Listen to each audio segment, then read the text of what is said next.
કેમ છો બધા? આજના આ ખાસ વિશ્લેષણમાં આપણે મનની એક એવી અદ્ભુત કાર્યપ્રણાલી વિશે વાત કરવાના છીએ જે ખરેખર તમારી રોજિંદી વિચારવાની આખી રીતને જ બદલી નાખશે. મોટાભાગે થાય છે એવું કે આપણે નકારાત્મક બાબતોથી બચવા પર જ વધુ પડતું ધ્યાન આપીએ છીએ. પણ જો આ જ મનને હકારાત્મક લક્ષ્યો તરફ વાળવું હોય તો આપણા અર્ધજાગ્રત મનને સફળતા માટે કઈ રીતે પ્રોગ્રામ કરી શકાય? ચલો આ બધી જ રસપ્રદ વાતોની આજે ઊંડાણપૂર્વક ચર્ચા કરીએ. હવે સીધી જ એક મજેદાર વાતથી શરૂઆત કરીએ. જરા વિચારો, તમે છેલ્લીવાર ક્યારે એવી દુકાનમાં ગયા હતા જ્યાં તમે દુકાનદારને એવું લિસ્ટ પકડાવ્યું હોય કે ભાઈ મારે આ નથી ખરીદવું? ક્યારેય નહીં, સાચું ને? પણ સૌથી મોટી કમાલ તો જુઓ, જીવનના મોટાભાગના નિર્ણયોમાં આપણે બ્રહ્માંડને સતત એ જ કહેતા હોઈએ છીએ કે આપણને શું નથી જોઈતું. આપણે વિચારતા હોઈએ છીએ કે મારે તણાવ નથી જોઈતો અથવા મારે ગરીબી નથી જોઈતી. અજાણતા જ આપણે જે નથી જોઈતું એને જ વારંવાર યાદ કરી રહ્યા છીએ. તો આ જટિલ લાગતા વિષયને એકદમ સરળતાથી સમજવા માટે આપણે આ વિશ્લેષણને ફોર્મેટ સિસ્ટમના આધારે ગોઠવ્યું છે. પહેલાં આપણે મનનું જીપીએસ સેટ કરીશું, પછી તમારું ધ્યાન કેમ આટલું મહત્વનું છે તે જોઈશું, ત્યારબાદ મેનિફેસ્ટેશનનું વિજ્ઞાન સમજીશું અને છેલ્લે કેટલાક એકદમ પ્રેક્ટિકલ ઉદાહરણો અને અત્યારે જ શું કરી શકાય તેની વાત કરીશું. ચાલો સૌથી પહેલા વિભાગથી શરૂઆત કરીએ. નંબર 1, મનનું જીપીએસ સેટ કરો. એટલે કે આપણું લક્ષ્ય એના પર જ રાખવું જે ખરેખર જોઈએ છે. અહીં એનએલપી એટલે કે ન્યુરો લિંગ્વિસ્ટિક પ્રોગ્રામિંગનું વિજ્ઞાન સમજવા જેવું છે. એનએલપી સ્પષ્ટ કહે છે કે આપણું અર્ધજાગ્રત મન ના કે નથી જેવા નકારાત્મક શબ્દોને પકડી જ શકતું નથી.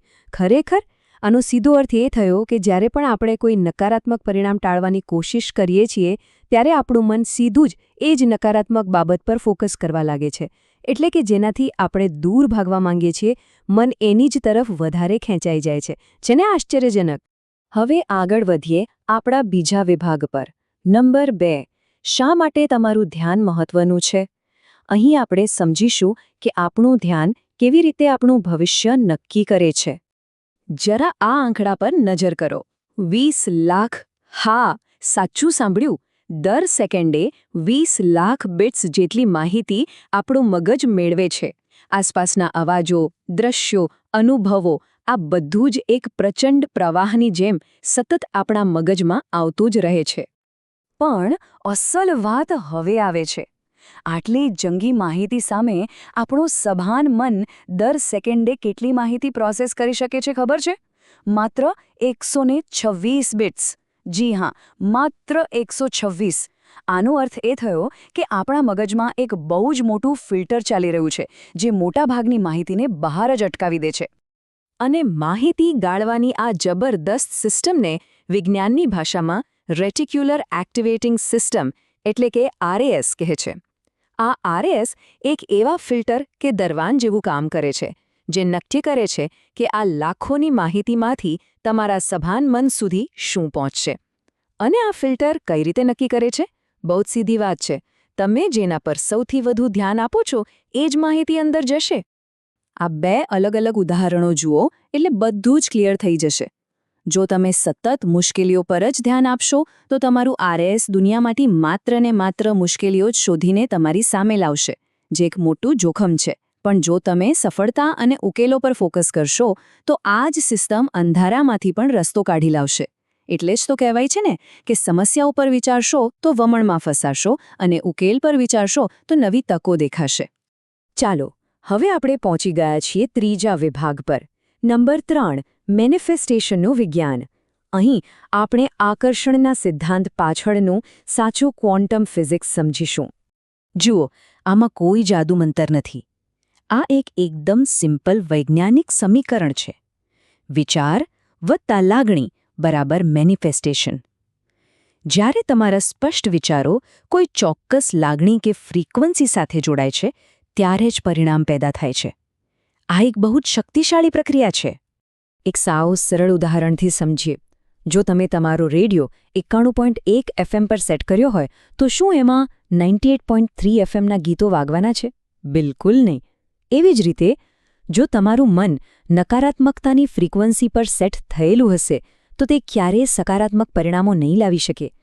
આપણે જે ફ્રીક્વન્સી પર સેટ હોઈએ એ જ ગીત વાગશે. તો સિદ્ધાંતો તો આપણે સમજી લીધા. હવે આગળ વધીએ વિભાગ 4 પર, વ્યવહારુ ઉદાહરણો. ચાલો જોઈએ કે રોજિંદા જીવનમાં આ બધું કેવી રીતે કામ કરે છે.